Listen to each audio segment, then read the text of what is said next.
Having two small kids, I get confronted with movement on a whole new and exciting level. But I also get to play with weird creatures. These creatures have seemingly all the essential body parts: a body, head, two arms and legs. Alleged human-like being, so it seems. But only when you play do you realize that something is weird. The only way these creatures can orient themselves in the world is through rotating, jumping and flipping. These creatures miss a spine that can move, and also all other joints.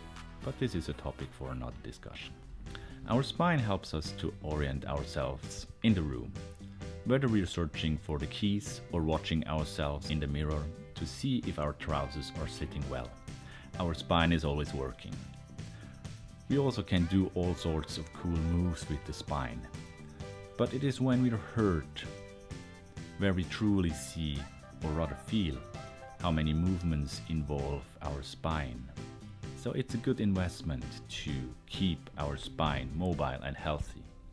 Hey friends, in this video I want to talk about our spine and how to keep it mobile and healthy. I want to share with you two exercises that greatly impacted me. The Spinal Wave that I learned from Ido Portal and his team, and the Jefferson Curl that I learned through former national gymnastic coach Christopher Sommer. An important message that both persons share in common is that our spine is made to move non-linear. While exercising, I always believed that our back needed to remain completely straight, and everything non-linear would be bad for you and eventually would get you hurt. Turns out I was wrong. It was only when I got myself injured through a linear movement that I learned that I had to strengthen every part of the chain, and that meant that I had to move non-linear because life after all is non-linear. I don't want to be strong in the gym but get hurt when I need to run to catch a bus. To understand the two exercises, we first want to look at our spine. We can divide the spine into three parts: cervical, thoracic and lumbar. This is important because we want to move through all these vertebrae. Many of us generally use only the cervical vertebrae, our neck, and lumbar vertebrae, our lower back, while the thoracic spine remains pretty rigid. I had students who didn't believe that the thoracic spine was mobile at all. A sedentary lifestyle further adds to the problem that we lose our mobility of the spine and ultimately causes all sorts of health problems. So now let's take a look at the spinal wave and how to keep our spine mobile and healthy. The spinal wave, or more specifically the sagittal spinal wave, coordinates the movements of the vertebrae in a wave-like motion. The easiest way to learn this movement is by using a wall for help. Stand close to a wall.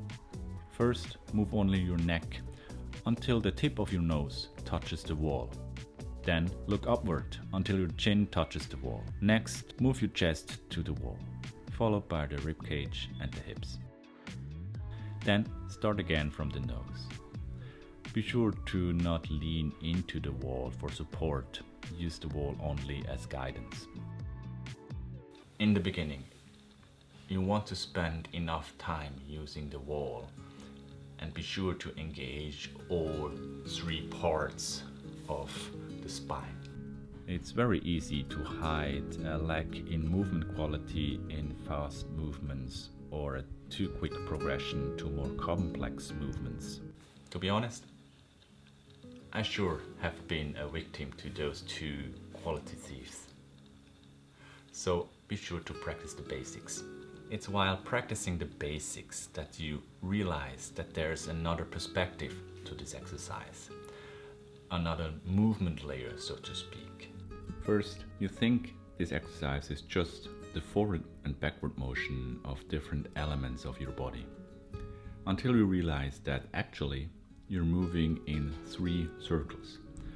If you watch carefully, you see that the head and the chest draw a circle moving in one direction, and the hips a third circle moving in another direction. Small side note, the third circle is optional and would involve moving the knees as well. Otherwise, you would just switch between anterior pelvis tilt to posterior pelvis tilt and back. Viewing this exercise in circles rather than in lines helps me to engage the whole spine and at the same time improves my proprioception, the feeling of body position. Once you're comfortable with the spinal wave using a wall, progress to standing in an open room and rely only on your proprioception. Ido suggests practicing this exercise 10 to 15 minutes a day for 30 consecutive days to experience the whole potency of the spinal wave.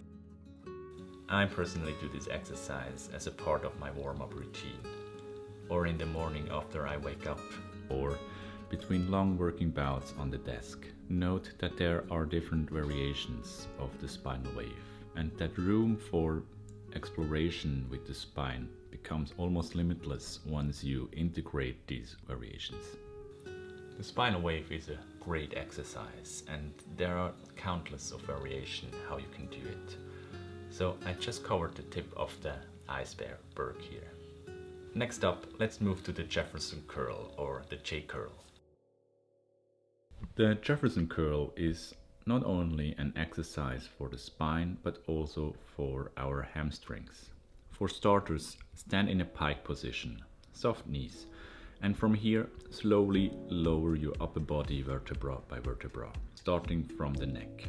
Once you engage your lumbar vertebrae, try to reach your toes with your elbows. Even though you keep soft knees, don't bend your legs further while reaching your toes. After this downward motion, start pulling the upper body up again. In reverse order, pull vertebra by vertebra until you get into an upright position again. Once you get more proficient with this exercise and mobility increases, you can start locking your knees and holding a weight in your hands. In a podcast with Tim Barris, Christopher Sommer picked the J curl as the top of the list exercise if he could only pick 5 exercises to address the most common deficiencies we have today.